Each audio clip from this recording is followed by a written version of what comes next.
Welcome, everyone, to the September 9th meeting of the Kiwanis Club of Raleigh. I was just laughing because Hugh is now the man behind the curtain over there, running the show.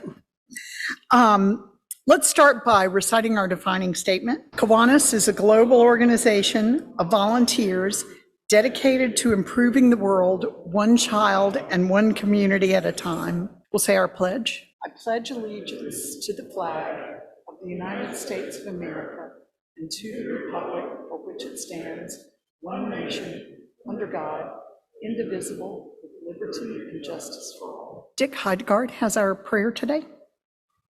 One of my favorite people to read about is Kate Bowler.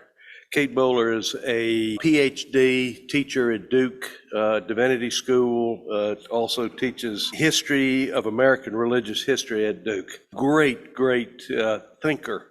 And I first got to know or understand Kate was reading a book with Phil Kirk, I think is also in that same class, about everything happens for a reason and other lies that I have loved.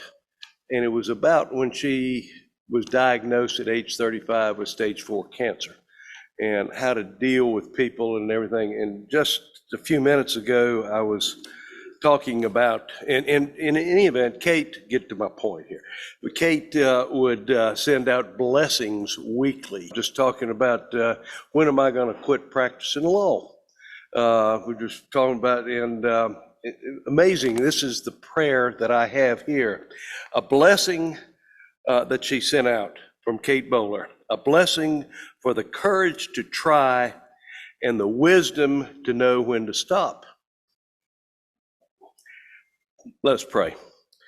Blessed are you faced with the impossible. You who do not take your eyes away from what threatens to swallow you whole. You who stare down reality through your heart quickens. You for whom action becomes swiftly as you chart the next step or bulldoze a new path for yourself. You know how to turn hope into action, and blessed are you who, when you've come to the end of what is possible, find the courage to live there too. Blessed are we who are learning how to hope and how to let go, when to act and when to stop, balancing the impossibility of so much love and so much to fear together. Amen. Thank you, Dick. Do we have any guests with us today? Buck, you want to do membership welfare for us? Thank you. Good afternoon to everyone. Does anyone have any membership welfare items that we need to be aware of? That's not a membership welfare item, sir. Okay. He said my haircut looked good. I mean, that is certainly not a membership welfare item. Let me mention one thing. Last week we had the Miracle League, and during their presentation, they said they had recently lost their auctioneer at their major fundraiser. And I talked to them afterwards and told them I was an auctioneer and I'd be happy to fill in if they needed someone. Well, I got a call this week wanting to know how much I charged. And I said, for a charity, absolutely nothing. And they hired me on the spot. So we'll be able to help them out in October. Let me mention the birthdays that we've got not only today, but for the next few days, and some last week to make sure I've covered them. On the 2nd, we've got Keith Teagarden. The 3rd, Lou Murray. The 9th, Jacob Lee. The 10th, Leanne Saunders. 13th, Patrick Robinson. 18th, Charlie Sawyer. And the 19th, Lee Parker. Happy birthday to all of you. Thank you, Buck. Pancake Breakfast, October 22nd. If you haven't picked up your tickets, Cricket and Rocky have them over there. They've also got the volunteer sign-up sheets.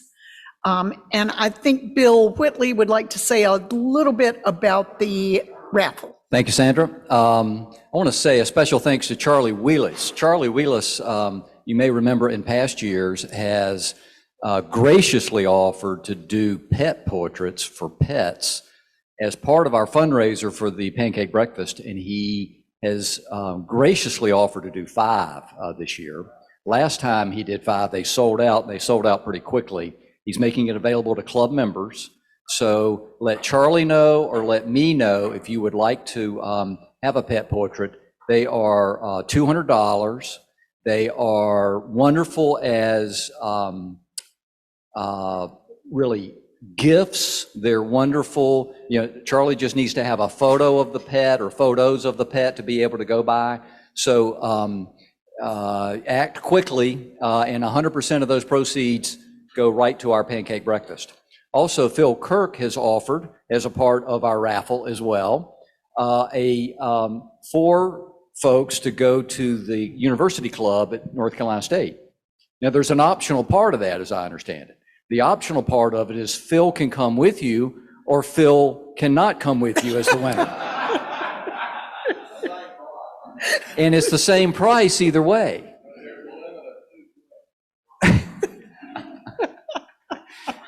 That's even if you're there, there's a limit of 2 drinks per person.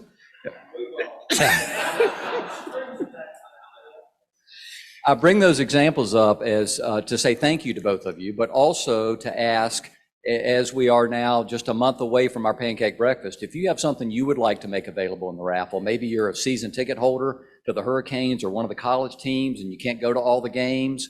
Maybe you do business with a business that you think ought to donate a prize for our effort.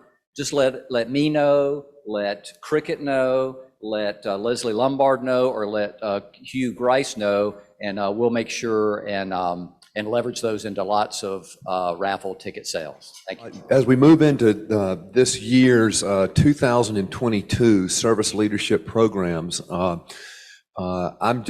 making an announcement here today that I would like to see if next Friday, before the meeting, we can round up all of the Kiwanis advisors for the key clubs in Circle K. The fall rally this year will be October the 9th. We'd like to get that information out to all of the faculty advisors so we could get some numbers into Doug Bogey as soon as possible.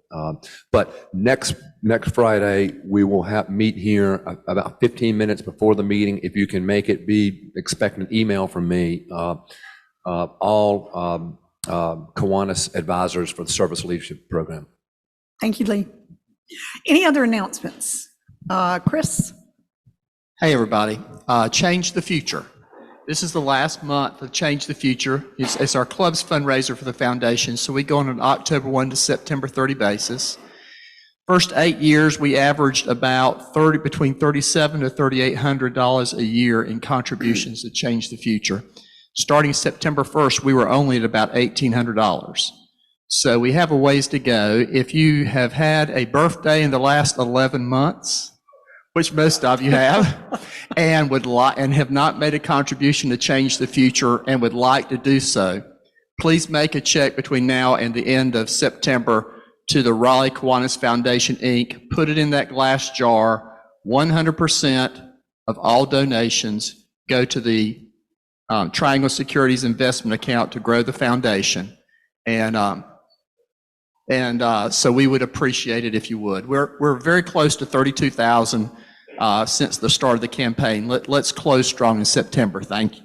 Thanks, Chris. So we've just got a quick item of business. Since Buck Lattimore is going to be the president-elect next year, we need to vote for a director to serve out the remaining 2 years of his term. The nominee we have currently is Bill Whitley. Bill, would you stand? Everybody knows Bill? Okay, cool. Are there any other nominations from the floor? Okay, I'm going to call the nominations closed. Courtney, do we have a quorum present? Yes, we do. I now call the supplemental elections meeting for the Kiwanis Club of Raleigh to come to order. Do I have a motion to approve the nominated officer? Do I have a second?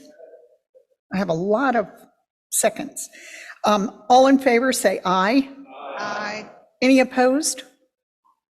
Congratulations, Bill. You'll be joining our board of directors. The first meeting is at Milburnie Night, October 20th at 4:30. I now call the supplemental annual elections meeting to adjourn. With that, I'm going to turn it over to Carol LeClaire, who's going to introduce our speaker for today. Hi, everybody. I'm here and proud to introduce Mary Kay Kennedy. She is the Director of Development and Strategy for Learning Together. She's been there about not quite a year and a half. She's helped Learning Together and its board of directors meet its goals and build new traditions for Learning Together and for its growth. So we're really excited about it. There's been a great change since she's been present. She is a graduate. She grew up in New Jersey, or born in New Jersey, grew up in Arizona, spent some time in California, went to Arizona State. About 15 years ago, drove across 40, and has worked in the art community for about 15 years. She joined us in June of 2021. As the Director of Development and Strategy at Learning Together, she plans special events, coordinates volunteers, writes grants, works with corporate and individual donors to raise the funds needed to support the children and families that rely on their services. She currently lives in Raleigh with her husband, 2 children, and lots of pets. And she'll tell you all about Learning Together, which we have supported in the past and continue to support. Hey, how y'all doing? I need my readers. I can't do anything now without having to see these. Even this computer is too blurry. So, Mary Kay Kennedy, thank you for the introduction, Carol. I'm going to talk to you a little bit about Learning Together. So a lot of people don't know who we are, but we have been serving children in the Raleigh area for over 50 years now. We were founded in 1969 and by Julia Williams, and it was Forest Hills Methodist Church, I think, is where we were founded in, and then we've lived at the Crosby Garfield Center in downtown Raleigh on Lenore Street since 1988, and now we have also expanded, and we have another location at the Edenton Street United Methodist Church, also in downtown Raleigh. So we're different. We are not a typical child care center. We're not a typical preschool. We love the fact that we're different. We are different on purpose because we think that being different is great. So we have an inclusive mandate. So we are a developmental day center, which means that we have a requirement that 50% of our classrooms have children that have developmental delays or disabilities and typically developing children. So we do this for 2 reasons. It benefits typically developing kids and kids with delays. A lot of people like to think that having developmentally delayed or disabled children in the classroom is that they're the ones getting the benefit, but really typically developing children benefit just as much. They learn a great deal of empathy. They learn the really important lesson that being different is okay and that we all have our strengths and we all have our weaknesses. If you've ever heard the story about curb cuts were originally designed simply to benefit people in wheelchairs. It was a disability rights issue. And what it did is it ended up benefiting moms who have strollers, people who have injuries and can't, walk around normally for even just a little while, delivery people that needed to get up onto the sidewalks with their dollies. So when you implement things that help people with disabilities, you end up helping everybody. And that's what we do at our program. So the difference between us and a regular child care center, first off, there's 347 child care centers in Wake County, and there are 4 developmental day centers. We have to have higher licensing. We have to have a lower teacher-student ratio. So normal child care center, even a 5-star child care center, has a 1-to-9 teacher-to-student ratio. We have a 1-to-6, and our toddler classroom is even less. It's a 1-to-5. At a typical child care center, you do not have to have, teachers don't have to have a bachelor's degree. Teachers can have a bachelor's degree, but it can be in any subject whatsoever. At Learning Together and at a developmental day center, we have a higher standard. You have to have a bachelor's degree in an early childhood field specifically, plus a B through K teaching license. And again, we have that mandate to have 50% of our classrooms be inclusive. That is something that other developmental day centers, they have 50% of their student population has developmental delays or disabilities and 50% are typical. However, they sometimes exclude children into separate classrooms. So children that have serious delays or disabilities, they might put them in a separate classroom. We don't do that at Learning Together. We ended that practice about 3 years ago. We used to have one, what we call structured classroom, that had all students with delays or disabilities, and we made the decision that that wasn't benefiting anybody in the way that we wanted to, and so we ended that practice. So we have every single classroom is now 50-50. This is just a big, long list of all the fancy hoops we have to jump through in order to be accredited by the National Association for the Education of Young Children. It is a standard that you don't have to meet. It's an extra requirement that just makes you a little bit more special. And because we think that we're really special, we go ahead and do that. But there's a whole lot of extra things that you have to jump through in order to get that NACE accreditation. We are also much more affordable. So the average monthly tuition at a 5-star center is around $1,400. Ours is $1,300, which might seem not that terrible, but what it means with us is that you're going to get a difference in service. So you're going to get 80 hours of therapy services every year for every qualified child. You're going to get breakfast, lunch, and a snack, hot meals for every child. We have an amazing director of operations and education who works individually with parents and with the Wake County Public School System to help kids transition to kindergarten. We participate in Child Find so that children who may be on the line of, oh, do they have a developmental delay? Do they need help? They come to us and we can evaluate and we can determine that. And as a developmental day center, if you have a child and your child has been diagnosed with a developmental delay and they have what's called an individualized education plan, you go to the Wake County Public School System and you say, my child has a delay. They do the individualized education plan called an IEP. And then they say, okay, we're going to help you when your child is between the ages of 3 and 5. We're going to give you free schooling. Now, if you want your child to be in an inclusive setting, your option is to go to a developmental day. So we have a contract with Wake County Public School Systems as one of only 4 developmental day centers that does these services for Wake County. So we have approximately 40 children. We have 84 children in our school right now, and we have about 40 children that come to us through the Wake County Public School System and receive services that way. Oops, wrong way.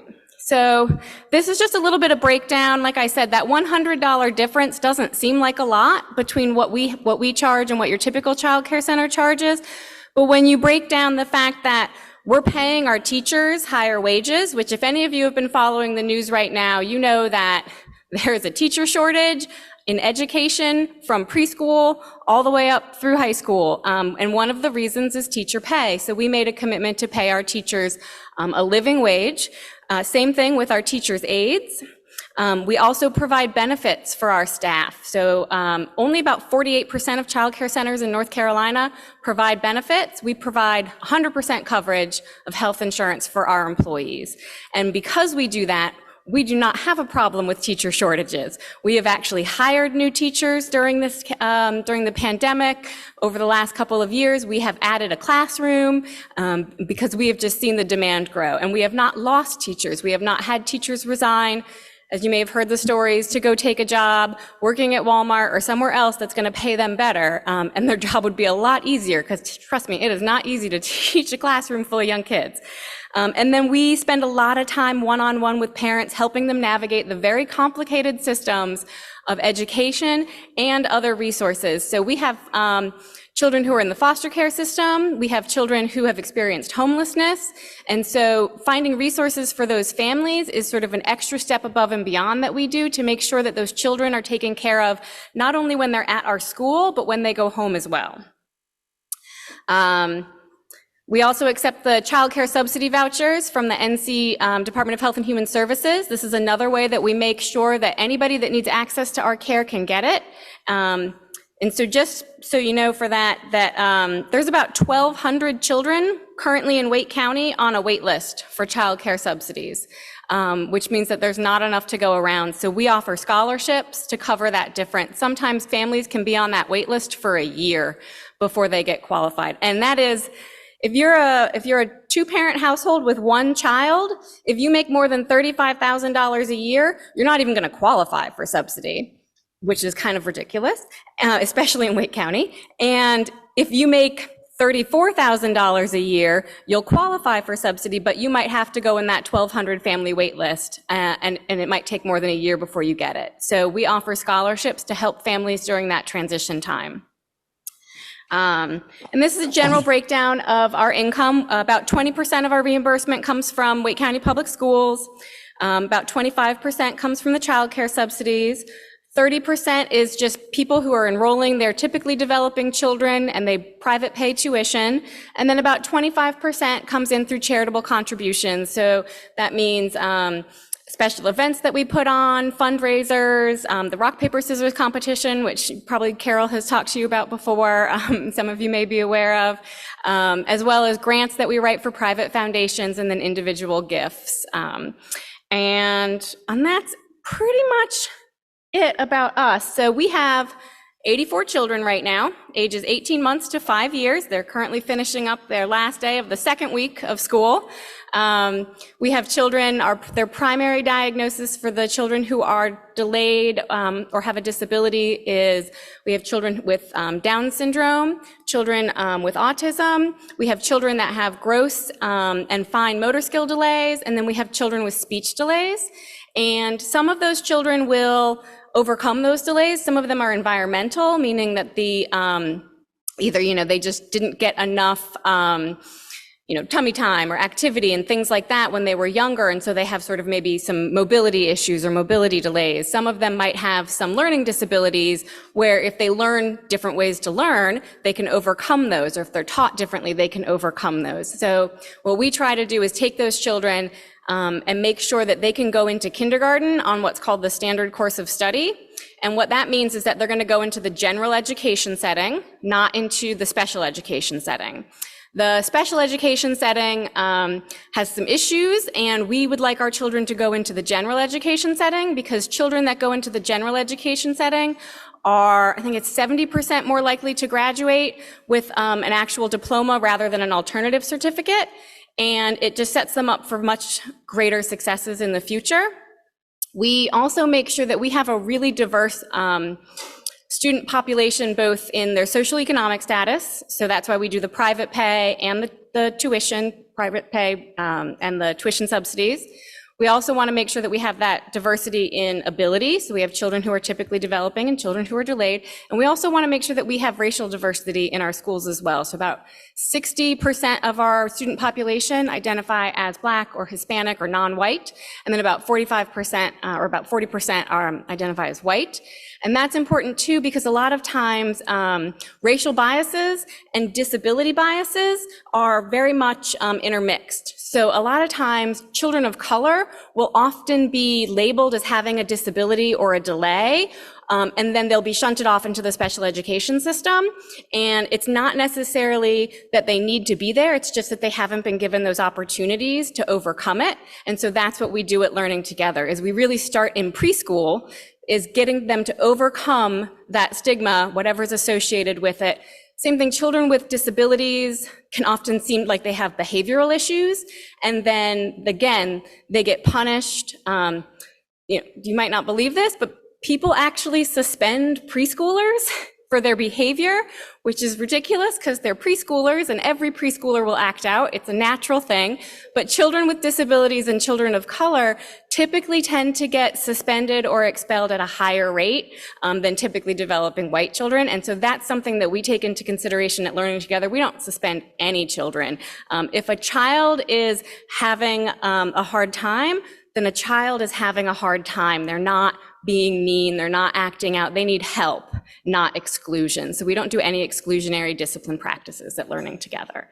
And in the end, it works out. We have a graduation rate of about 90% of our students will go into kindergarten on that standard course of study.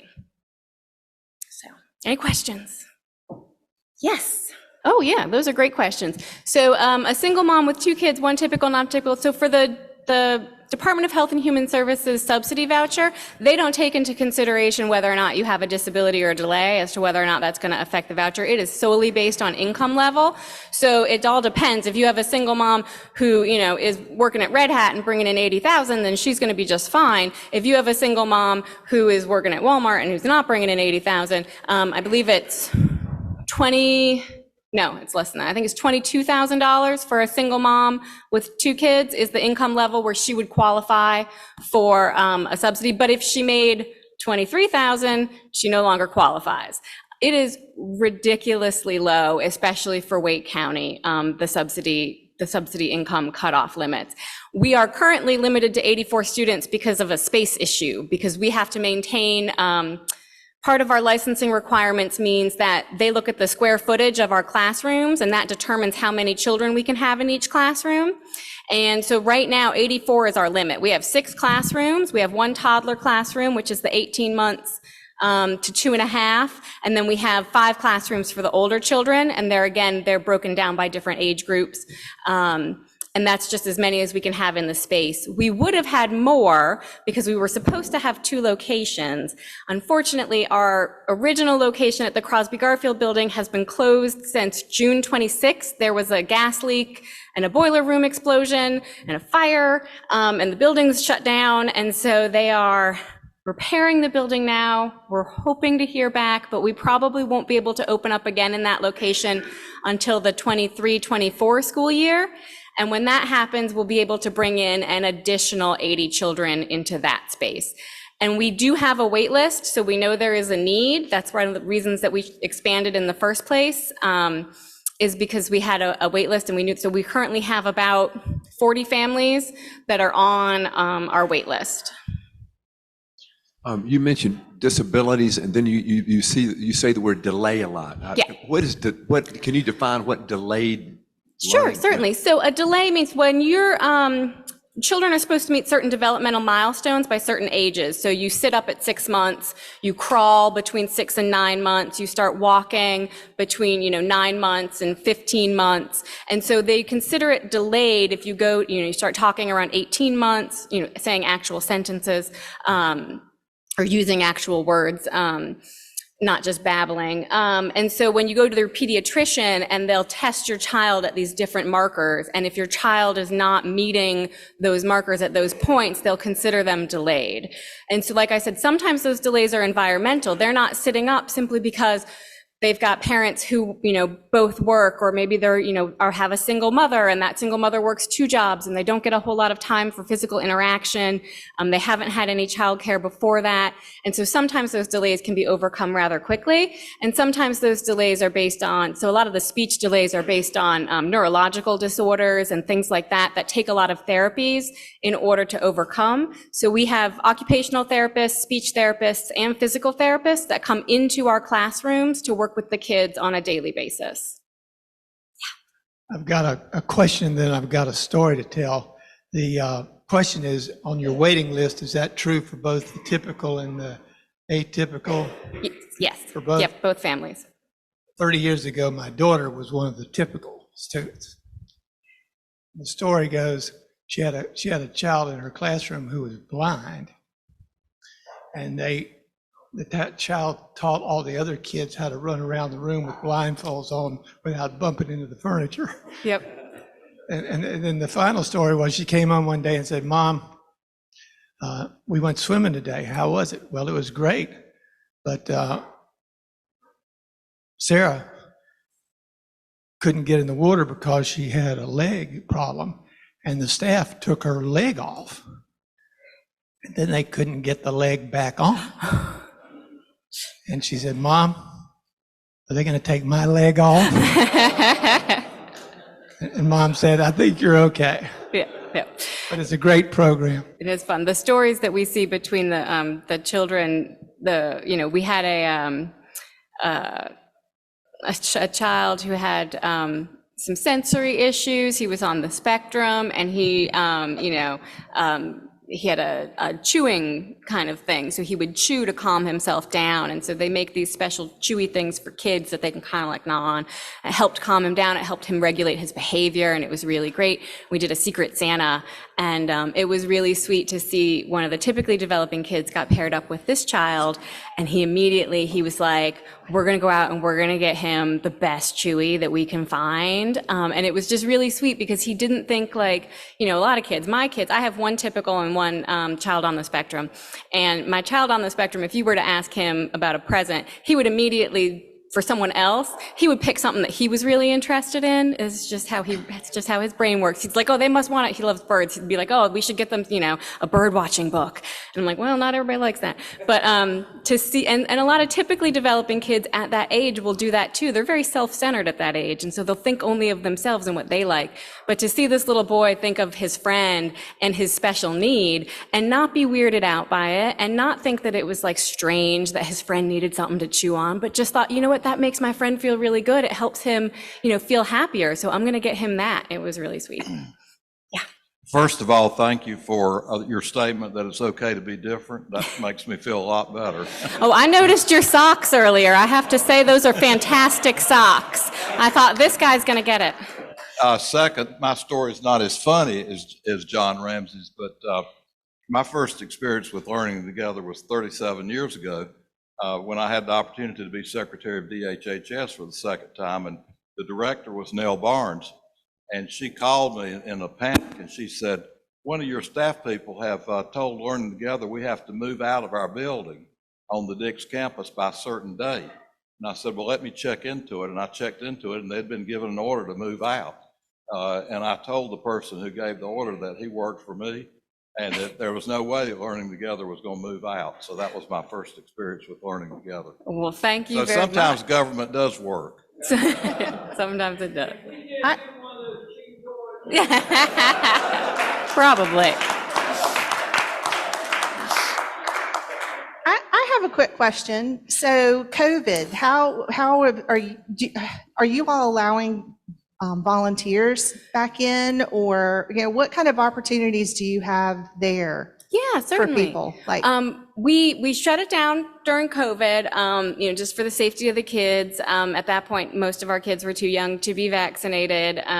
But we have just started opening it back up again. So we are allowing volunteers back into the classrooms. I actually have my first group of volunteers coming back in on September 28th. It's a group from Cisco who's coming, and they're going to be doing some playground time with the kids. So volunteering at Learning Together. So Robert has volunteered with us at Learning Together several times. He has done hard physical manual labor for us, is what I've asked Robert to do. But the joy of Learning Together is really getting to come and play with the kids. And so a lot of times it's just coming for playground time so that the teachers can have a break and get back into the classrooms to catch up on some things, straighten things up, just take a break. And so we have a group coming in on the 28th to do that. We are still asking volunteers to wear masks when they come into the classroom, but they are allowed to come into the classroom, so we can schedule story times, we can schedule playground times, and then we always have various school drives and things like that we do. So we'll do a drive for the holidays. And then we have a really awesome event coming up in October called Book-A-Ween, where we partner with Wake Up and Read, and they bring a whole bunch of books, and kids come out and they trick or treat for books. We also give them candy, because there'd probably be a riot. But so basically, it's the kids come out, they dress up in costumes, they get little trick or treat bags, and they get free books from Wake Up and Read. We'll have face painters, we'll have music, it'll be outside, and we can always use volunteers to help with things like that too. I've got a quick question. I'm curious about when kids age out of their time at Learning Together. Just in your experience, what is your hope or expectation of the level of continuity that they may get? And of course, I guess that would depend on where they're going, whatever school. But I guess maybe for the sake of like Wake County Public Schools, what have you seen, or what do you want to see in terms of that continuity of what y'all are doing? Yeah, that's a great question. So that's always the thing that kind of scares us a little bit too, is because these kids have been so loved and so cared for and so appreciated for their differences. with us, that then we have to kind of send them out the door into the, Wake County public school system. And we lose that ability to help them, to guide them. But Jan, our Director of Operations and Education, works really closely with Wake County. So the parents go through a transition to kindergarten workshop with us, where we talk to them about advocating for their child when they go into the public school system. We talk to them about how to make that transition easier for their child. And then, Carol's met Jan before, and some other of you may have met her as well. But she is she's a little powerhouse, and she advocates for those kids like nobody's business. Just earlier this summer, she was on the phone with Wake County because one of our graduates from last year, in June, was told that they were going to have to go into a special education classroom, and there was another child. And that child was told that they could go into the general education classroom. So one child was white and one child was black. The black child was told that he was not going to be allowed to go into the general education setting. He was going to have to go into the special education setting. Jan had worked with both of these children, and it was obvious that the black child did not have as severe of developmental delays as the white child, and he was being excluded because it was going to be easier. There were probably some biases there, not even conscious biases, not even that anybody was necessarily trying to be exclusionary or anything like that. It's just something that's sort of ingrained. And so she went to bat for that child. She called Wake County. She said, listen, I know for a fact that you put child X into the general education setting, and according to his IEP, he has higher accommodation requirements and requests than this child, and you are putting this child in general education, and that's not going to happen. And she worked with Wake County, and she worked with that parent, and she advocated for that child, and she got him into general education.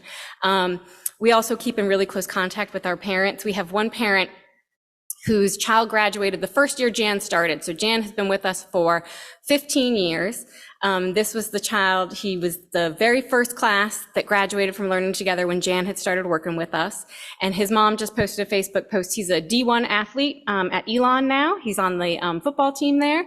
He was diagnosed as being on the spectrum. He came to Learning Together as a typically developing child when he was 18 months. And at Learning Together, we noticed, because we have the therapist right there in the classrooms, that he had some delays, he had some issues, there were some speech problems, there were some things. So they had him formally evaluated. He did get diagnosed as being on the spectrum. We were able to work with him. We were able to help him get into that general education setting. He graduated high school, and like I said, he's starting this fall at Elon. And so we're just, there's really great outcomes for our kids.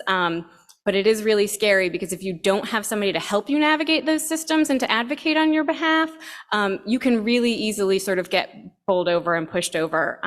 If anybody has had a kid with a disability, or if anybody has ever had a disability, and you go up against sort of these big institutions that are designed for able-bodied people, and for things like that, you know that it can sometimes be very hard to get them to give you the things that you need in order to succeed. And that's all we want to do at Learning Together. We just want to give the children what they need to succeed. And that's different for all kids. So that's what we try and do. So thank you so much, Mary Kay. We always donate a book to Wake Read and Feed that we ask our speakers to sign. So I'll bring it down for you. Before we adjourn today, we have a memorial resolution for Bob Gardner that Phil is going to read. After he reads that resolution, we'll take a moment of silence, and then I'll ring the bell, and we'll be on our way. So thank you. First, I want to thank Rocky Strickland. Rocky is writing all of the resolutions, and we get different people to read them. The family's not able to be with us today because of COVID, but we're going to send them copies of the resolution. By the way, some of you may not have recognized Rocky. He hadn't been here in about 3 years, and he's got a mask on, but Rocky, raise your hand so they can thank you. Memorial resolution in honor and recognition of Robert R. Gardner. Whereas Robert R. Bob Gardner, son of Carl C. Gardner Sr. and Sarah Berry Gardner, was born on December 25th, 1925, on a farm near Columbia, Tennessee, and died on August 11, 2020, at age 94 in Raleigh. Whereas Robert R. Gardner attended Duke University, where he was a member of the track and cross-country teams and NROTC. Upon graduation in 1947, he received a commission in the U.S. Navy Reserve, married Betty on August the 16th, and in September entered Duke University School of Law. Whereas Robert R. Gardner graduated from law school in 1950, was admitted to the North Carolina State Bar, was recalled to active duty in the U.S. Navy, and served as an officer aboard a minesweeper during the Korean War. Upon his release from active duty in 1952, he continued in the Navy Reserve until he was discharged as a lieutenant in 1972. Whereas Robert R. Gardner returned to civilian life and began his career as an attorney, eventually retiring after 35 years with Nationwide Mutual Insurance Company.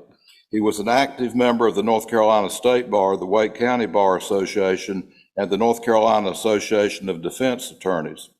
And whereas Robert R. Gardner and his family moved to Raleigh in 1959 and joined Highland United Methodist Church, where he served in various capacities and was a member of the Fellowship Sunday School class.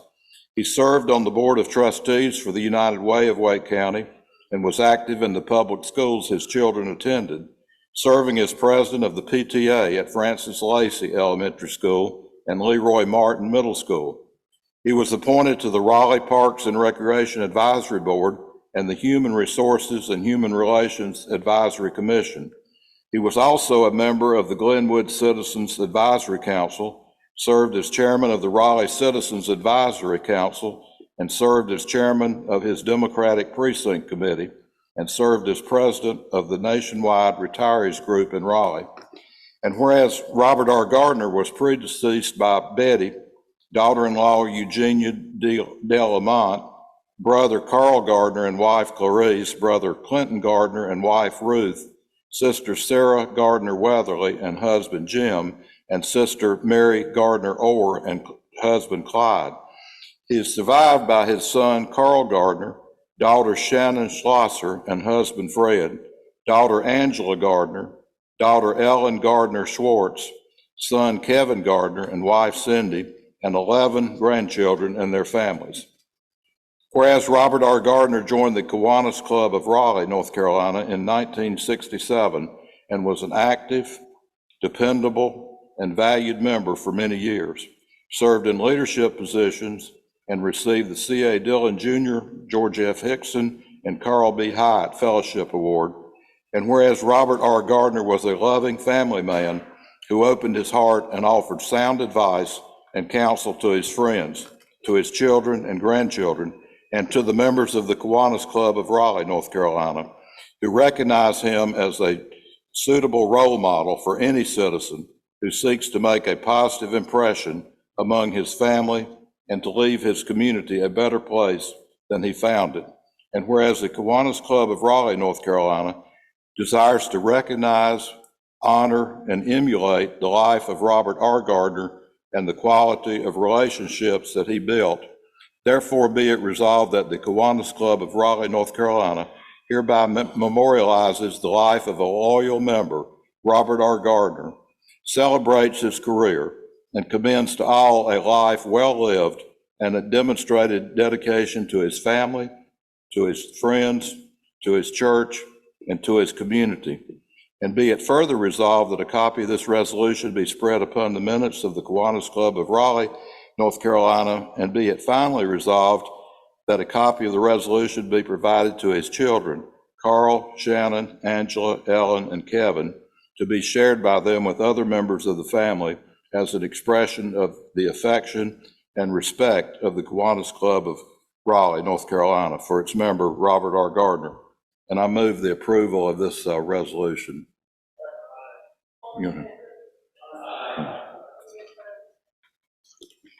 So adopted unanimously by the membership on this, the 7th day of September 2022, and signed by Sandra and Courtney.